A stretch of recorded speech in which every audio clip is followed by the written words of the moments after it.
Bob, what are you doing? Oh, I got one of those Santa lists from the post office, and I'm buying the gifts. That's great and very generous of you. And I got one for you, too. Oh, thank you. Sue and I like to do this every year. I know. It's very rewarding.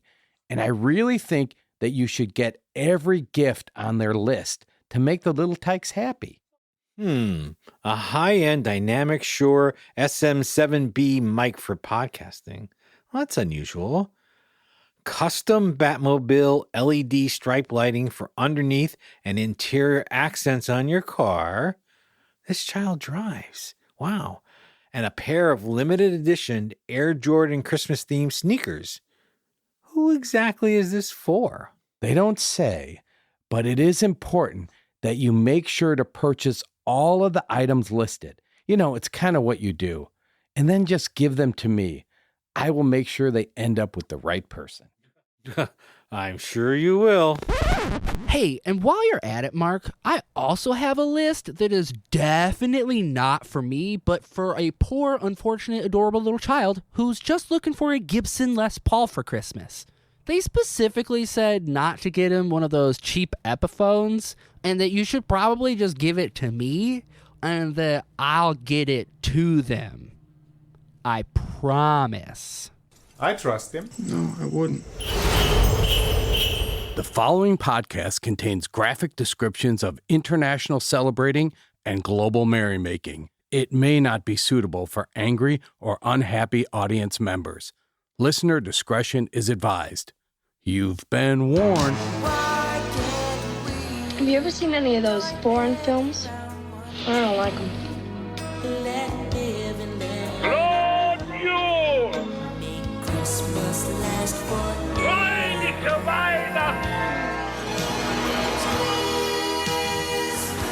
Some are born great, others achieve greatness, and some watch Christmas movies.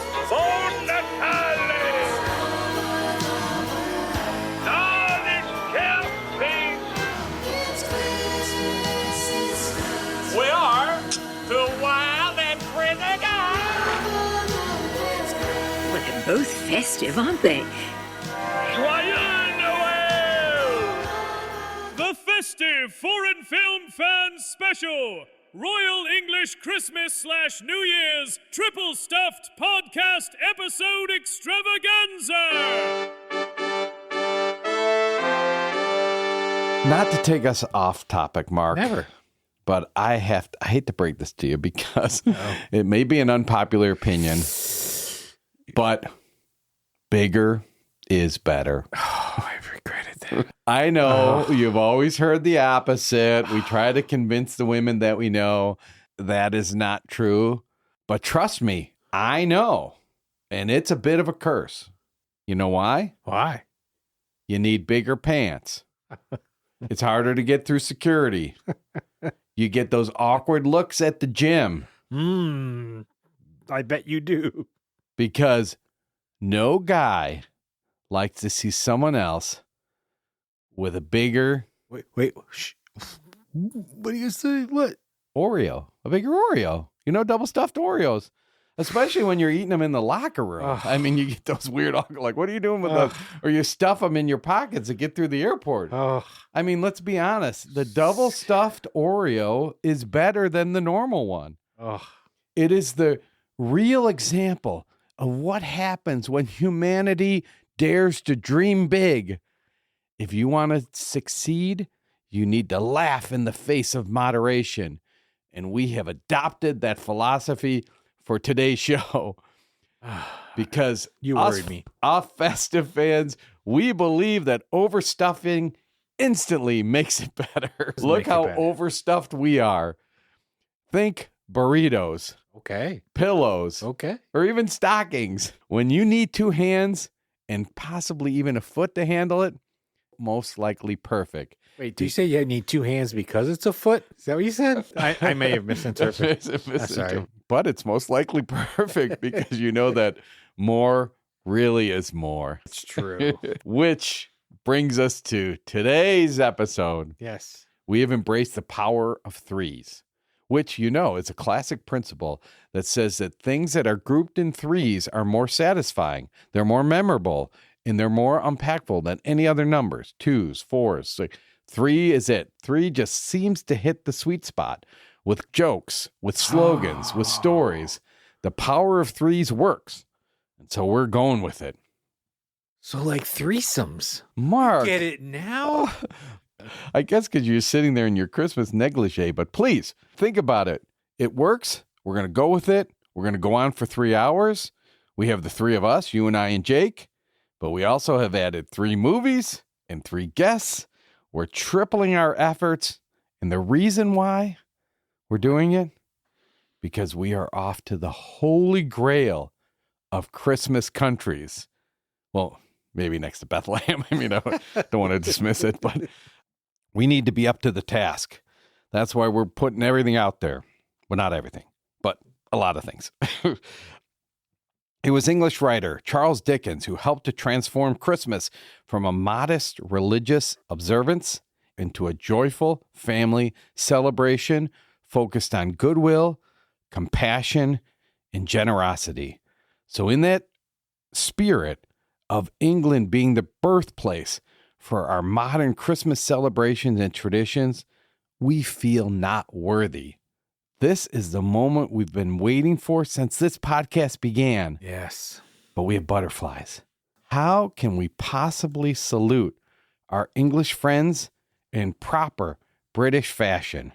But before we get into enjoying our meetings, we need to go back to our previous country, back to Georgia, the home to real Christmas trees. We're going to collect some of its incredibly valuable pine cones. But we also asked you about the form of swimming that was named after the country. But if once you know, it seems like more like a form of torture than a style of swimming. Georgian swimming requires that your hands and your feet be tied together, so that the only way to swim in the water is to move your hips and flap your bound feet. And it's supposed to get you to copy the movements of seals, dolphins, whales. And supposedly, I mean, they have training. You go to places and you learn to do this. It helps you to attain an optimal swimming ability. Yeah. If you don't drown.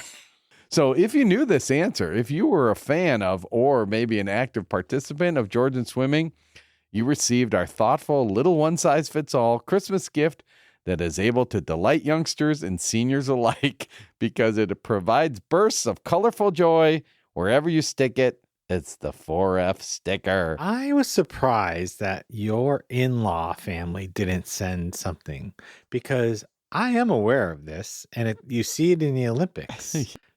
Oh, do you see Georgian swimming in the Olympics? Yeah, I mean, when they dive in, they sort of. They do I'm that just kind curious of. if that, but that's when that question came up, I kind of knew the answer. They've made swim time so much faster and effective. So, and just as an aside, the reason why Mark brings it up, my son's father-in-law, Peter Rocca, was an Olympic swimmer. Yeah, he won the silver medal in Montreal. Yeah, I think next time you see Peter, I think you need to ask him about this. I'm going to. I will. Those of you who didn't win a sticker, just so you know, they're able to be pre-ordered for next Christmas. Please get your orders in. Speaking of the Yuletide season, and today we have to admit that this episode presents an odd dichotomy. A ye olde English Christmas brings such an air of anticipation for us, but also a strange ache. I mean, we have been eagerly looking forward to talking about Christmas in the UK, but once we do, it'll be over and on to the next country. And we really couldn't wait to put the spotlight on England, especially since they have many really good movies, and we couldn't even pick amongst the 3 that we have. We're going to be sad when it's over, like Christmas itself. But let's toast to the granddaddy of Christmas, the keeper of carols, plum pudding, paper crowns, Father Christmas, and ghost stories, England. Want to watch a Christmas movie? Christmas movies are our bread and butter. We eat Chinese food and watch Christmas movies. I heard it's the best Christmas movie since Home Alone. So for tonight's episode, we're gonna talk about 3 different actors from each of the films. Then we'll talk a little bit about each film, but at a high level in the plot.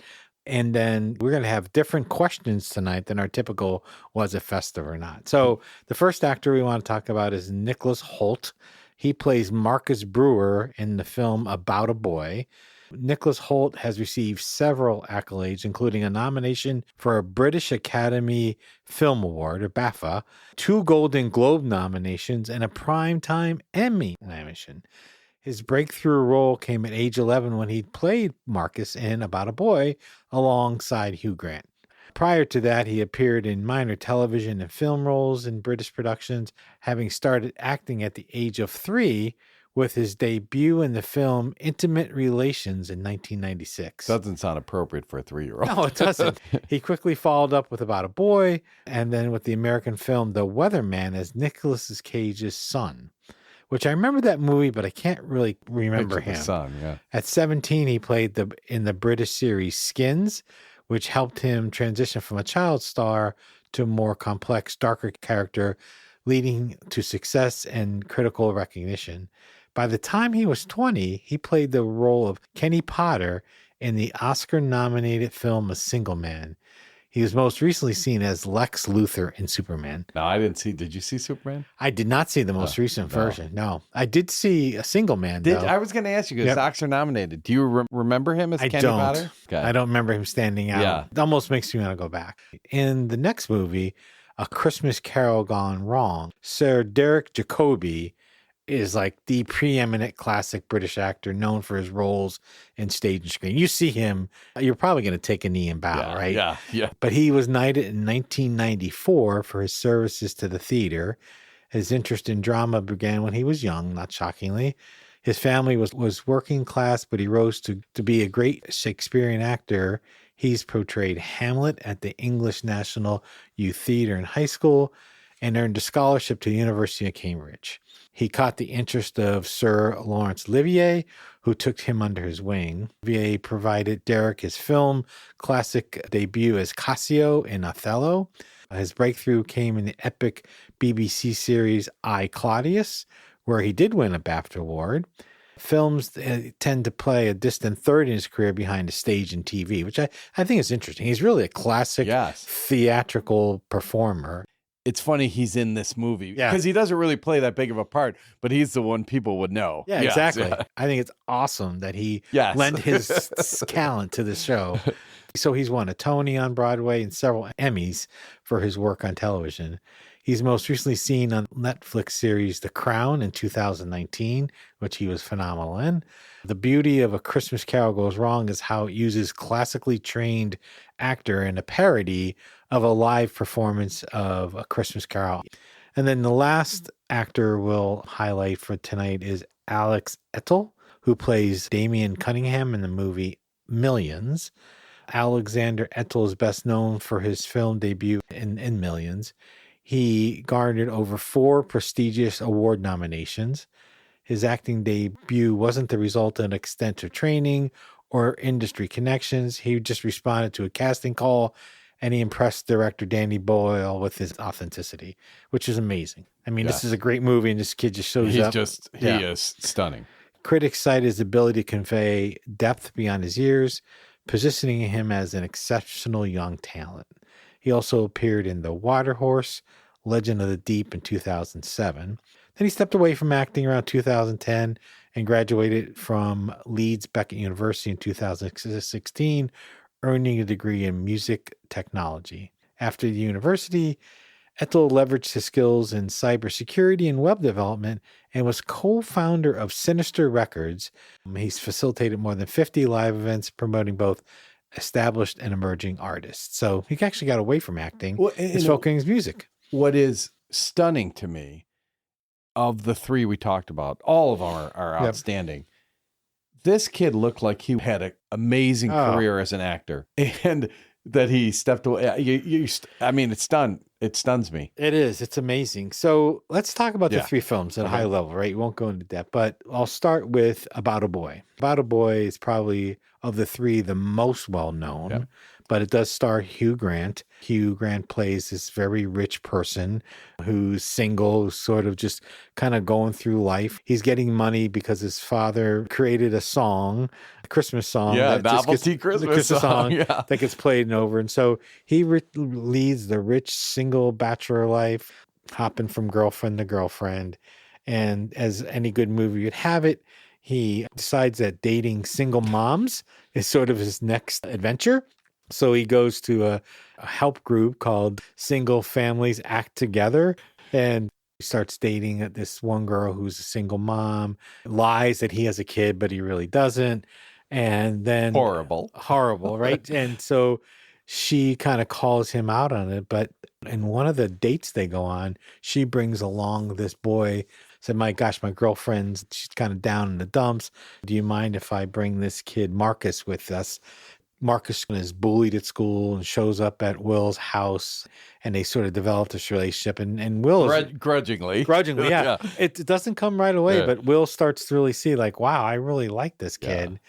And so then eventually Will starts thinking, like, well, I got to reevaluate my life. I got to really think about this. Meets the beautiful, one of my all-time favorite actresses from the Mummy series, Rachel Weisz, and she intrigues Will because she's interesting and she has a kid, and her lies to her and says that he has a son who is this Marcus, and Marcus is willing to play along. But in the end, as these movies often do, there's complications, there's humor, there's love, there's the missed opportunities. Will falls in love with Rachel. Marcus, sort of adopts Will as his father. And at the end, the movie sort of ends with Marcus's mom and a new boyfriend, and Will and Rachel Weisz character all being sort of happily together. So, what I love is it bookends. First off, all his money comes from his dad's Christmas tune. It has an awkward Christmas scene at the beginning, and it shows how everyone has changed with a really nice family Christmas scene at the end. So in some ways, Christmas is a part of it, but it doesn't take place at Christmas time only or anything. I mean, if we were talking about festive or non-festive, this would definitely be a festive film. Oh, yeah. The second movie is, I'll go next with Millions. Yeah. Millions is about two boys. And again, I didn't tell Sue this, but again, that's a movie where the mom is dead. Yes. I don't know why this happens, I know. but in this movie, Damien Cunningham and his brother, they are leaving their old house, moving into a new house.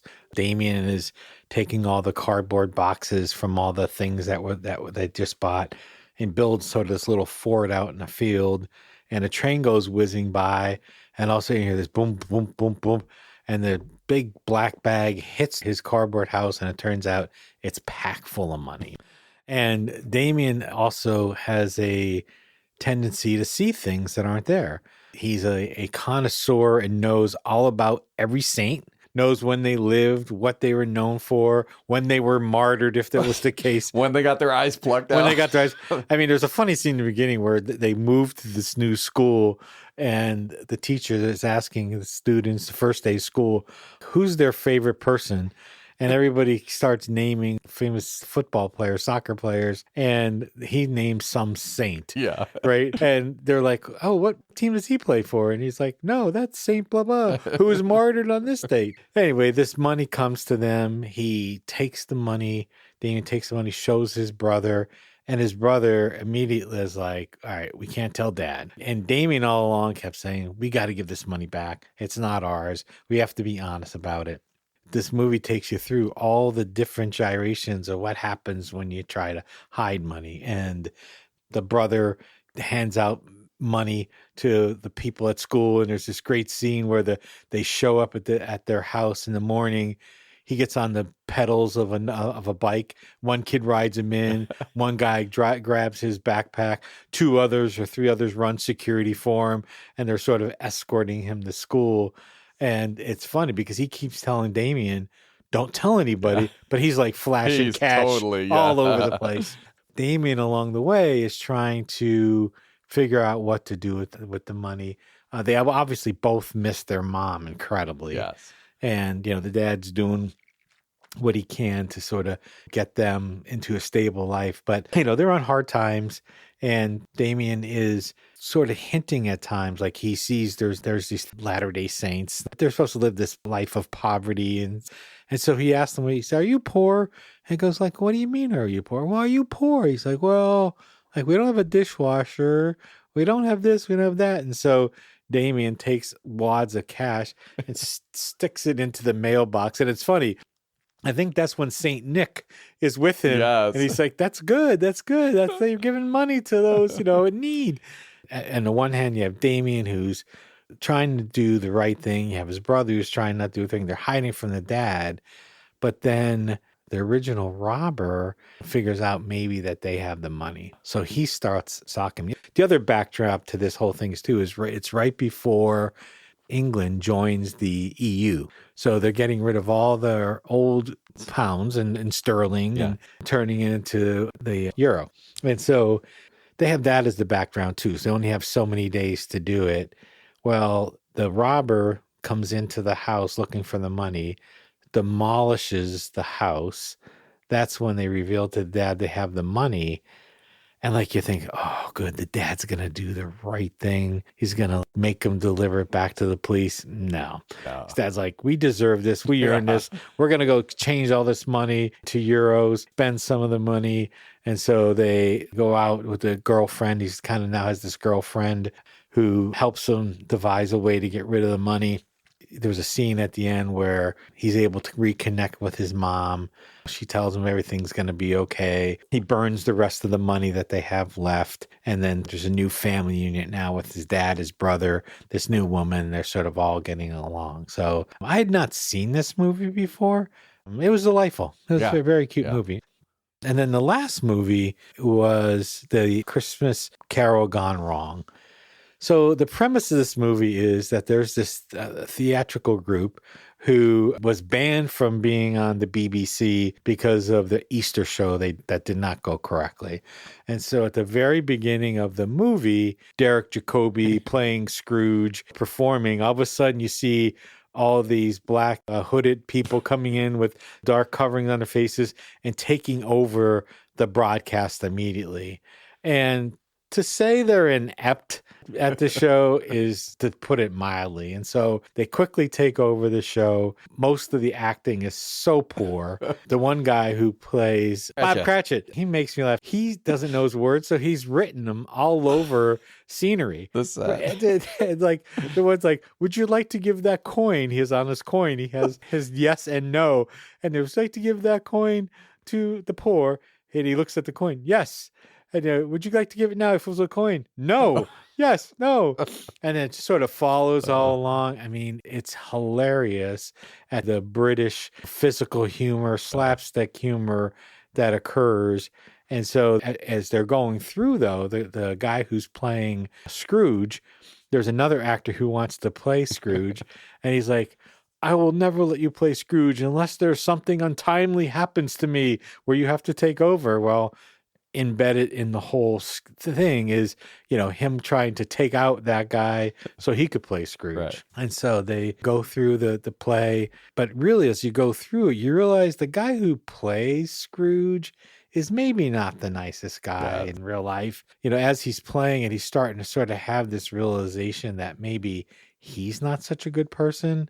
And at the end, he tells this other understudy, why don't you play Scrooge? And he's like, no, you play Scrooge. And at one scene, you have those two both playing Scrooge, and you have Derek Jacobi come back and playing Scrooge. So you have three different characters playing Scrooge all at the same time. It's just a hilarious film. This one, brand new to me, and it's so fast and so creative. There's a part too where in the scene, one of the women gets a handgun stuck to her hand.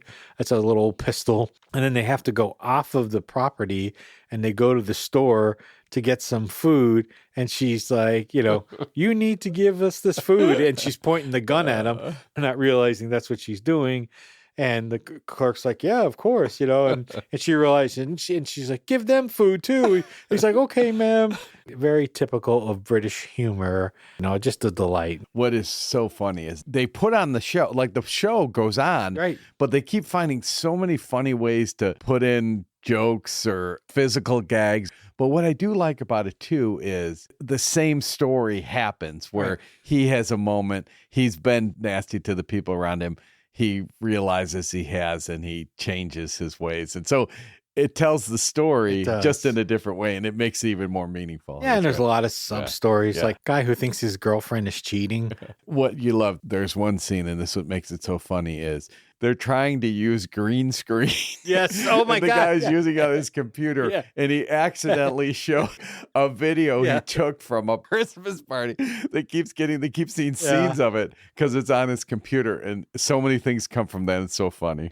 So that's Yeah. the three movies, all very delightful. We have different questions for ourselves tonight. Yeah, 4F. So. 4Fs.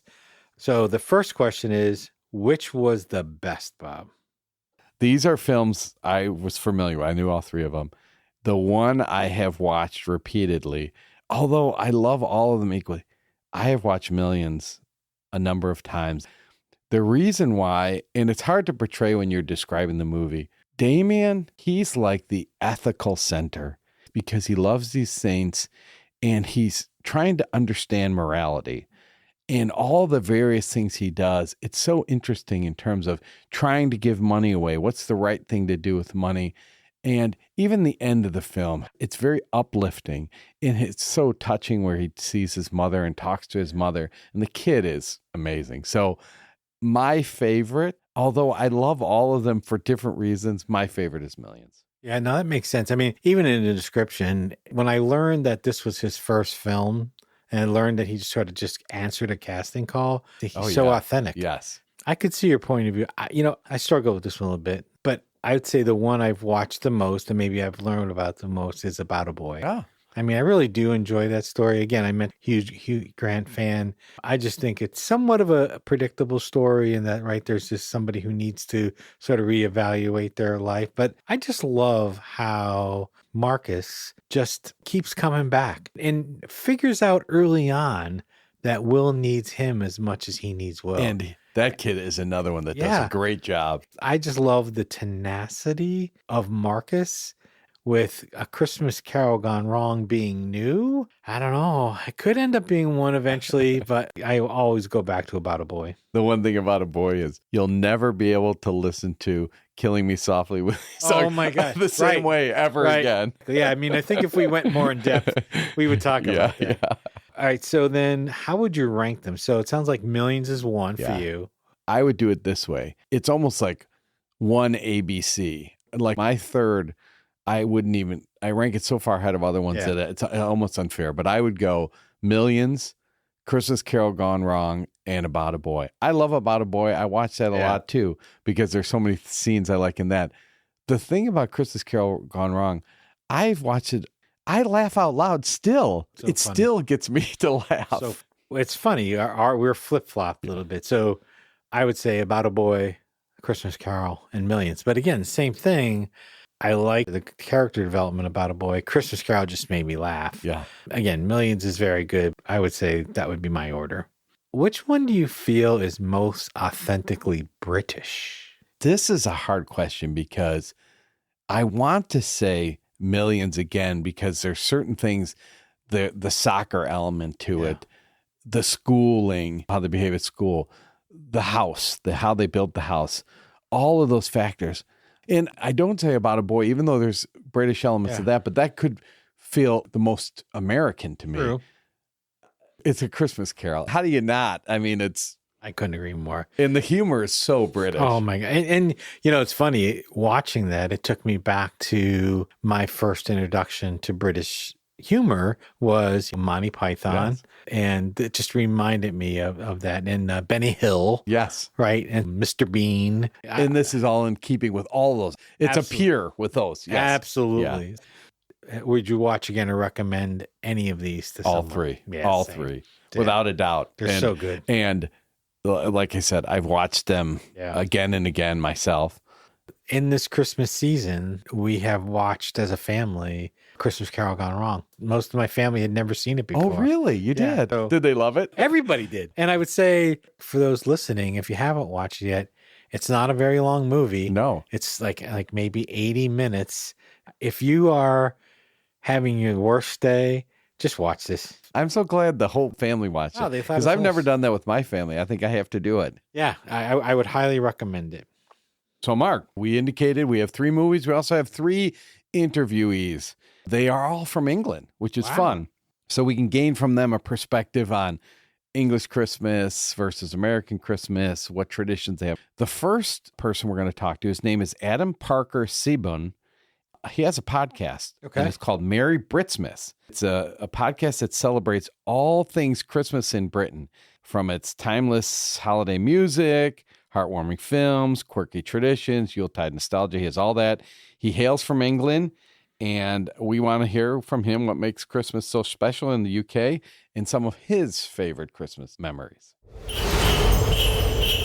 Merry Britsmas is a festive podcast that celebrates all things Christmas in Britain, from its timeless holiday music and heartwarming films to quirky traditions and Yuletide nostalgia. In America, I think so many of our customs stem from not only just England, but Charles Dickens in general, you know?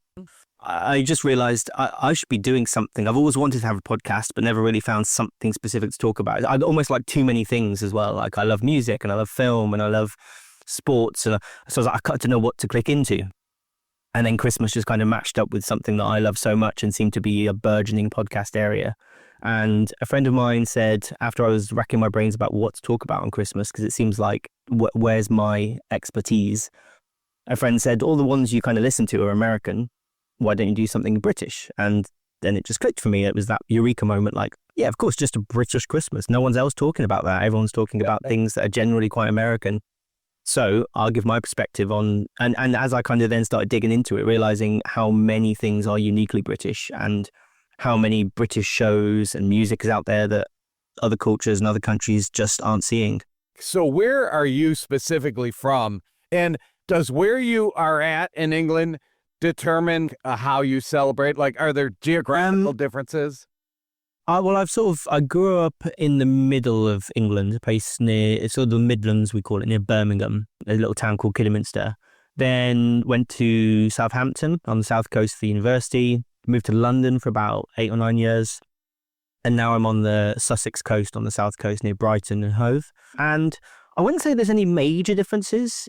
English Christmas has become, I wouldn't say all the same, but it's not vastly different as opposed to, maybe because we're a relatively small nation, and there's differences in things like accents and certain slang words, and that's the main thing I get is my accent is a little bit different from some people down south. And I'll say words differently or mispronounce or pronounce things differently, or I have a few nicknames for things that other people don't understand down south. You do get very specific Christmas stuff to certain areas. Say, for example, if you live by the sea, quite a lot of seaside places will do a Christmas Day swim. So we do one here down on the south coast where I live. You know, people will go down on Christmas Day and go in this water and that's very regional based. And then you have certain events in places, like I've looked at places in Oxfordshire and places near Newcastle who do specific Christmas weird events in December. So there might be almost challenging things like throwing the Christmas pudding, or weird things that are sort of probably been going for a couple of 100 years in a really small little village or town. There you go. If I went to spend Christmas up in Newcastle or over in Cornwall or in London, you generally have the same touchstones. It would be mostly the same. Christmas dinner would be the same, generally speaking. You'd have differences within families. So there's between me and my wife's family, her family have a couple of dishes on their Christmas dinner, which is we don't have, and so you get those little family things. But I think England is a bit more homogenous as a sort of celebration, maybe because it's just a smaller nation and the way we've developed kind of thing. Our culture is a bit more centralized, like compared to the States and America. What we want to know, what we're curious about, and what's always hard for us to do, it's easy to Google what's Christmas like. And a lot of the material, you always wonder, is this really true? So England, you put a podcast out where you talk about Christmas in Britain all the time. We really want to understand. So what is that classic English Christmas that you would say most English people would say, yes, that is Christmas? I think there are certain things over the course of the holiday season that people say that's what makes Christmas almost. I think one of the first things that has become a bit more modern, but I'd say that I've noticed more and more, is the Christmas food, snacks and sandwiches in shops, especially Christmas sandwiches. they're out in shops now. People kind of start talking about them and going to get Christmas sandwiches. There's a shop here called Marks and Spencer, which is like a slightly upmarket. It's almost like a department store. They have like clothes sections and they have quite a big food section usually. And they do Christmas sandwiches every year and people kind of go a bit mad for them. And it becomes a bit of a staple of people's holidays, waiting for the Christmas sandwiches to come out. And they usually have a few that are similar, like some turkey ones and brie and cranberry, and then a few new ones they'll kind of make for each season. I think that's become a proper weird little kind of first signpost almost of English Christmas, along with the adverts, the Christmas adverts. Those are the two things that's the start of almost the Christmas celebrations for a lot of people in England. And as you get closer to Christmas, you start to have, obviously, sort of the preparation for the dinner. It's a big roast dinner, traditionally. And there are a few things that I'd say are more traditionally British, so pigs in blankets. I don't know anyone that doesn't have pigs in blankets on their Christmas dinner nowadays. It's a standard, a small sausage, like a cocktail sausage, wrapped in bacon, usually double wrapped in bacon, and then just cooked. And that's it. So it's like a bite-sized thing. What about roasted chestnuts? Are they available on the street corners? Or? You do see them in like city centres. There'll be someone selling them, like usually a stall in town, but they're not everywhere. But you definitely see them, and you only see them at Christmas as well. That's the only time you'll see them. So the two things you have highlighted, the adverts, I love those. That's a great tradition. And then the sandwiches, what's funny is that hasn't carried over here, but I listen to the song and I hear you guys talk about the sandwiches, and that sounds awesome. They sound really, really good. But it is. It's very enjoyable, and I do my own kind of thing where I make an epic Christmas sandwich closer in like the week or two before Christmas, and kind of I make it out of like a giant round cob roll and hollow out and fill it with Christmas fillings. So turkey, pigs in blankets. I'd usually go with some stuffing as well, cranberry sauce, some sort of spinach to make it slightly healthy, some sort of greens, and then some sort of cheese. I usually use brie sometimes. I've used mozzarella weirdly before just to see, because I like the gooiness of it. Kind of then compress it and just like chop it into slices. That's my usual Christmas sandwich. Our impression overall is that Dickens was the one that really kind of helped to format like the modern Christmas. From an American perspective, we kind of think some of these customs came to true. I mean, do you guys feel that way in England, or we just? Yeah, I think there is still a real appreciation and respect for the Dickensian cultural power and impact. Obviously, Christmas Carol it's my favorite book ever. I think I read it every year a couple of times. As a teacher, I'm quite lucky in that we teach it in my school, and so I get to read it at Christmas, and I dress up as the Ghost of Christmas Present for them. I don't know if they appreciate that, but I do it anyway. I've got a lot of gusto into reading it to them.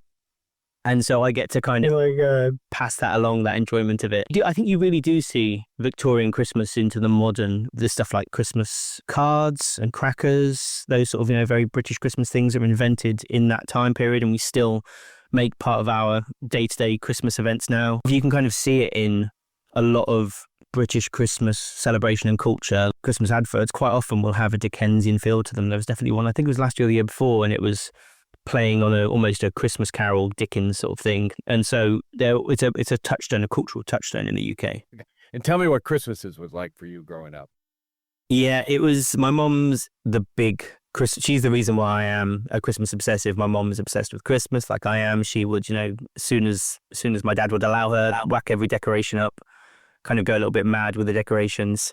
And she used to make it really special. Like, she'd make sure there's lots of sort of food in the house and decorations, and she used to buy me and my brother, the kind of one of my earliest memories is getting Christmas pajamas on Christmas Eve. And we'd get our Christmas pajamas, and we could each pick one present, I think, as well, like a smaller present from a stocking. The one kind of strange Christmas tradition that we had was on Christmas Eve, we'd have Christmas pork sandwiches, we'd call them. So my dad would cook a big butt of pork, and then we'd chop it up and make sandwiches on Christmas Eve. I don't know where that came from. That was just my Christmas. And sometimes family would come over and have that as well. And then Christmas Day was lots of seeing all my aunties. I've got lots of aunties and uncles, so a variation of them coming to us going to them, visiting people, going all over the place. And we'd usually go for some sort of walk as well, like a Christmas Day walk with when we had the dog. So we used to walk our dog out on Christmas Day. Was always quite a nice tradition as well. And then there'd usually be the Christmas Day fight between my brother. that would eventually, 3 years difference between us, so there was always some sort of argument or fight. For us growing up, and even now, Boxing Day, which I haven't mentioned yet as a big British Christmas thing, that was just as important today as Christmas Eve and Christmas Day. You know, Boxing Day, we'd again go see other family and friends, have big leftovers, maybe have people over for like a little dinner or something, or like lots of all the bits left over. Sometimes as well, a big thing here that I really loved going to when I was younger, on Boxing Day, we have a football match. English football matches on Boxing Day is quite a tradition. And so we'd go watch our local team, which is Kidderminster Harriers. If they had a home game, we'd often go and watch that on Boxing Day, which would be like a nice thing for me and my dad and my brother and a few friends to do. My nan was a very unique lady, and she was a publican her whole life, so she ran pubs. And when she got older, she was a very frugal woman, and she always used to go and obsessively kind of every single day go to charity shops, which are like thrift shops, I suppose, thrift stores you'd call them, you know, secondhand people's stuff. And she would always buy the weirdest things and bring them around to our house and carry things around in a bin bag and just turn up with the oddest things. I remember once she bought me like an anti-venom kit, like a snake anti-venom kit. And I'm like, we live in the middle of England. There's no snakes here. And sadly, a few years ago, she passed away. And the following Christmas, my parents came up with the idea of doing a kind of a secret Santa charity shop thing. And so what we all do is we all have to go and buy something from a charity shop that's a bit weird or wacky or strange or unusual, and it can be quite interesting, or it could just be really funny. And then we wrap them up, put them all in a black bin bag on Christmas Day, and then everyone picks a present out, you know, blind. So as long as you don't pick your own present, you pick out whatever you get, and then you open it, and we all have a bit of a laugh at the weird stuff we've got. It might be like a fun game we could play, or it might be a fun bit of crockery, or like a weird mug, a rude mug, or a strange bit of kitchen items. It's whatever you find, really, kind of the weird and funny and wacky things, and it makes for quite a fun Christmas Day activity usually. I love that. I want to do that.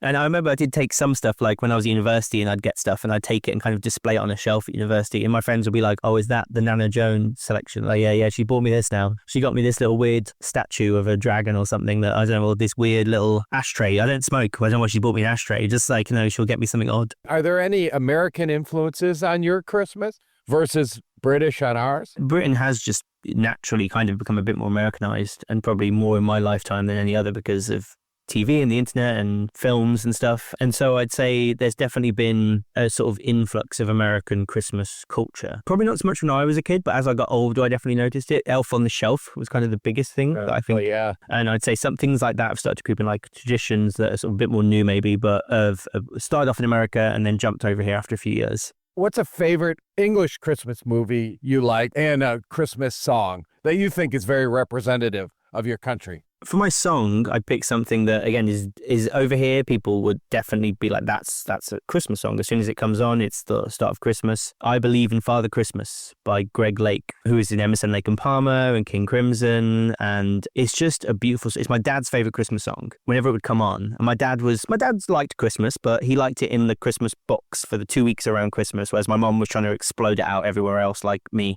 But when that song came on, I remember he would sing along, you know, it would lift his spirits, and I absolutely adore that song. It's just something about it's very simple. It's a very sort of beautiful pop song about believing and sort of having that almost childlike sensation as an adult of the memories of Christmas, but still having that into adulthood. You know, I still believe in Father Christmas, and I remember these days before, and I still remember them now, and I'm going to hold that kind of thing and continue that feeling of belief. And yeah, that's a beautiful song. They told me a fairy story till I believed in the Israelite, and I believed in Father Christmas, and I looked to the sky with excited eyes. Then I woke with a yawn in the first light of dawn, and I saw him and through his disguise.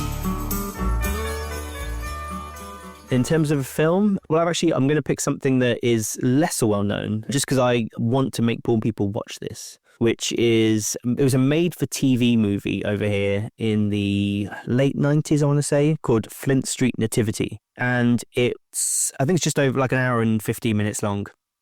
And the premise is a bunch of children are getting ready to put on a nativity show for all the parents. And it's like you're seeing them backstage preparing and then seeing the show. What they've done is it's all adult comedians, British comedians, and some relatively well-known British comedians over here. And they all play the kids. And they built a set that's oversized. So they're all dressed up like little kids in the nativity, and they're playing in like, the tables, and the kids' chairs are all huge, and so they look little kind of thing. And you never see the adults, you only see the kids. And it's really funny, and all the kids kind of get into fights and arguments. There's one girl that wants to be Mary and the other girl's Mary. They're falling out with each other. There's a boy that's got a lisp and he can't say frankincense properly. There's another boy that fancies one of the girls, and it's just really funny, like these little kids kind of interactions. It's very sweet and very real and very British. And also it makes me cry a couple of times. There's a couple of moments in it, like when one of them talks about their parents splitting up, and it's kind of everything all at once. It's so funny and so heartwarming, and I watch it every year without fail. And I think a lot of people over here, especially older people, would definitely probably remember it, but it's not as big a thing kind of thing. People don't maybe watch every year, but I always say to everyone, if they haven't watched it, they need to watch it. What is it about Christmas that motivates you to have a podcast? I have like a internal warm feeling when I think about Christmas, like all year through. It just cheers me up as a Christmas podcast all year round. I'll put on a Christmas song if I'm feeling a bit down in my headphones after a difficult day of work, or I'll go and watch something on YouTube a bit Christmassy, and as I'm preparing stuff for the podcast each month, it's a little bit of, it's a bit of joy, it's a bit of smiling. It just makes me happy. It's like this internal glow, and almost like a secret glow for me as well, kind of all through the year, that everyone else isn't doing it and it's just for me. I will sit down with a cup of tea and kind of watch a Christmas thing, and it will just make me think of all the Christmas celebrations and memories and happiness and festivity, and then it puts me in a nice place for a little while, no matter what else is going on kind of thing. Adam, I used to all the time listen to Christmas music just to kind of mellow me out a little bit, because I used to travel a lot for business, and I'd be on the plane happy and smiling, and people were probably like, why is that guy so happy? I was listening, I had my Christmas list of songs I'd listen to. I don't care what month it was. Make sure you just spend as much time as you can with those people, your friends and your family, the ones you love. And Christmas is the perfect time for it. It's the excuse to be, why don't we meet up? Yeah. Why don't we go for a curry? Why don't we go to the pub? Why don't we go for a walk? Why don't we go? And, that is such a nice excuse, I suppose. Christmas is the excuse to spend time with people. Not that you should need one, but if it gives you that impetus, then use that. And like you said, often you'll talk to people and say, we ought to get together. What I like, Christmas usually forces people, you do get together. You're like, let's sit down and let's go do it. Merry Christmas, guys. Merry Christmas, Adam. Really nice for the time. Yeah, lovely meeting you guys. Lovely to be on. Merry Britsmas. So, Bob, I'm so excited about this episode because typically when we have to talk about how to say Merry Christmas, you have me say things that have 27 letters. All consonants. But I'm excited to talk about why do the Brits say Happy Christmas? I don't know. Why do they? Well, in England, you'll hear Happy Christmas just as often as Merry Christmas. So the question is why? They were singing We Wish You a Merry Christmas in the 16th century, and nephew Fred tells Scrooge to have a Merry Christmas in A Christmas Carol in 1843. So if Merry Christmas is traditional and has been around for centuries, why say happy versus merry? Yeah, why? The answer is in the interpretation of the word over the time. They may seem to be synonyms. However, the term merry once meant delightful and joyous, but later came to mean rowdy and boisterous. Is there a problem? Yeah. At the same time, happy originally meant lucky or fortunate, but later evolved to mean pleasing or contented. The royal family played a significant role in making Happy Christmas popular, using happy because it had a higher class and more reserved connotation than the vulgar, common merry. Early church leaders in Great Britain also engaged their followers to simply be happy in their celebrations rather than engage in merrymaking. Isn't that hilarious? Now I'm really more stuck on here. Merry Christmas. I mean, it's merrymaking, not hanky-panky. So whether you plan to be merry, indicating a bit of a tipsy, gregarious event, or happy, reflecting a more restrained or spiritual experience, make it your best. Enjoy yourself unconditionally. While we don't have the challenges of Victorian England, we do have different stresses and concerns, so spread good cheer and do it the best you can. To quote our friend, the ghost of Christmas present, make sure that it is kindly given and that it goes to those who need it the most. I will never say Happy Christmas again. Yeah, really. I want a boisterous and bowdy Christmas. Yeah, I'm merry all the way. So you know what's amazing, Bob? That there's absolutely no traditions in England. I know. It's a shame. Zero. They don't do anything. Nothing. Let's go right to music. This calls for some Christmas music. No. Let's talk about some of the customs. So ever since 1947, Norway has gifted a Christmas tree to London's Trafalgar Square as a thank you for Britain's support during World War II. This annual tradition began after the war to symbolize the close friendship between the two nations when the Norwegian royal family and government took refuge in Britain during the German occupation. During the Second World War, Great Britain was Norway's closest ally. I never knew that, actually. No, I didn't either. The Norwegian king and government fled to London when our country was occupied, and it was from there that much of Norway's resistance work was organized.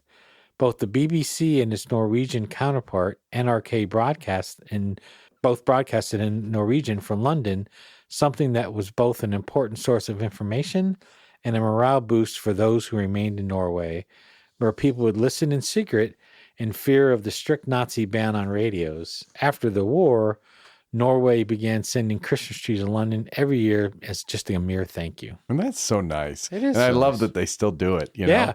it's a great tradition. A Christmas Carol in Prose, Being a Ghost of Christmas, is the full name of the novella by Charles Dickens, first published in 1843. And, you know, as our fans know, we did a special just on the Christmas Carol about a year ago. But by 1843, Dickens had began to suffer from financial problems with his wife and their fifth child. A Christmas Carol was completed in just 6 weeks. Isn't that crazy? Yeah, I mean, he's just under pressure to produce so he could get paid, with the final changes being written in early December. He would take night walks of 15 to 20 miles around London to draft the story in his head. Think about how far that is. I know. He was influenced by experience of his own youth. He experienced his own hardship at 12 when his parents and younger brothers were put in debtor's jail. He had to work off their debts working in a blacking factory to pay their bills. It made him a passionate advocate of the poor and defenseless. And you think about that, knowing now the book's about. Yeah. Dickens' generosity extended far beyond his own needs. He supported many charities and rarely passed a beggar on the street without pressing a coin in his hand. A Christmas Carol was published on December 19th, with the first edition being sold out by Christmas Eve. And think about that time. Now, you don't know how many copies they have, but still, in 6 days. By the end of 1844, 13 more editions had been released. Christmas as we know it, family gatherings, seasonal food and drink, games, festive generosity, even saying Merry Christmas is largely the result of A Christmas Carol. In the early 19th century, the celebration of Christmas was associated with the countryside and peasant revelry, disconnected from the increasing urbanization and industrialization taking place. Dickens showed that Christmas could be celebrated in towns and cities, so it led to this revival of the Christmas holiday. So they thought it was more country and rural, kind of looked down on it. I think we talked about this, but just as a refresher, tenants in medieval England were invited to the Lord's Castle for Christmas dinner, which sounds so nice, but they had to provide the food and bring their own plates, napkins, and firewood. You're invited over, but... That's so British. Christmas offered the opportunity for lavish meals and festivals. Christmas was the highlight of the year. With a 14-day holiday from Christmas Eve to the 12th day, the castle was decorated with holly, ivy, and bay. A huge Yule log was put in the Great Hall's fireplace and burned for the duration of the holiday. The local tenants also could eat at the castle, so as long as they brought their own food and their own dishes. and their own firewood. They could take away any leftovers, and there was a game called the Ancient Christmas Game where the lucky finder of a bean buried in one of the bread loaves could act as the king in the feast. They keep hiding things in food. I'm not a big fan of that. What if you break your tooth? Exactly. Another tradition, according to old European custom, local deaths were announced by the ringing of church bells. In England, the sound was known as the death knell. Folk beliefs asserted that the devil died when Jesus was born.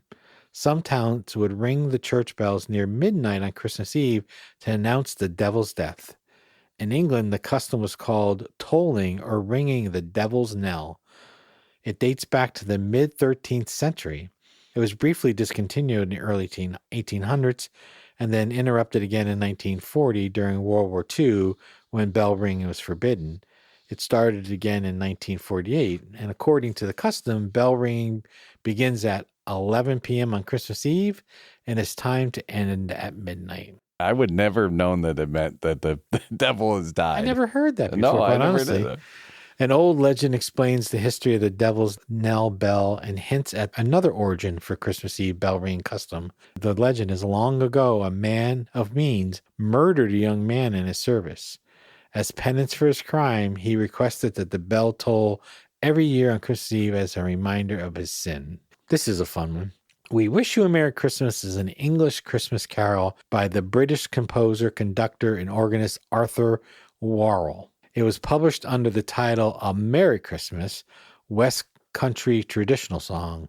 Its origins lie in the English tradition wherein wealthy people of the community gave Christmas treats to the carolers on Christmas Eve, such as figgy pudding. We Wish You a Merry Christmas has 3 more verses, all which revolve around the singer's demand for figgy pudding. The lyrics for another English carol, Deck the Halls, were originally fill the mead cup, drain the barrel, and not down we now our gay apparel. Oh, wow. Interesting. The phrase fill the mead cup, drain the barrel are from the original 1862 English lyrics of A Christmas Carol, Deck the Halls, written by Thomas Oliphant, which describe a boozy celebration. Yeah, baby. They said Merry Christmas. It's merry. The more common modern version replaces this line with Don we now our gay apparel to remove the reference to drinking, a change that appeared in printing around 1877. The change was made to remove the references to drinking, making the song more family-friendly and less focused on alcohol. And to create chuckles. And to create chuckles, yeah. Artificial Christmas trees, I didn't know this either until this episode, were invented by a British toilet brush company in the 1930s. Toilet brush company. This is totally British humor. The British Otis Brush Company produced the first mass-produced trees. The trees are made from the same animal hair or nylon bristles and machinery used to manufacture the toilet brushes. The only difference was the bristles were dyed green. The company developed the trees to offer a more realistic-looking alternative to earlier, sparser versions that were made from goose feathers. Artificial trees existed before this, but most notably German-made trees from the 19th century that used goose feathers dyed green. The Otis brush trees were sturdier than the feather trees and could hold heavier ornaments. This method was later improved upon in the 1950s using PVC plastic to create more realistic-looking fire retardant trees. Don't you just have this image in your head of this Christmas tree that looks like a bunch of toilet brushes sticking out? For any Gen Xer listeners or Nick at Night fans, you know that whenever the Brady Bunch went on vacation, it ended with a cliffhanger. So, with Mark and Bob still in England, this will be a two-parter. Tune in next episode to discover if Bob recreates the Hugh Grant jump dance scene from Love Actually at 10 Downing Street. See if Mark commits an international faux pas when he fails to curtsy for King Charles. And watch if the boys get disappointed when they find out Piccadilly is not a real circus. Oh man, what? Yes, it's part 2 of our Festive Foreign Film Fans Special. Royal English Christmas/New Year's Triple Stuffed Podcast Episode Extravaganza! Same bad time, same bad channel on January 25th. Actually, we're done. Done. It's over. It's over. It's over, kaput, finito. It's over. It's over. It's over. This has been a Waysound Studio production. And sound engineering on our show is by Jake Fontana.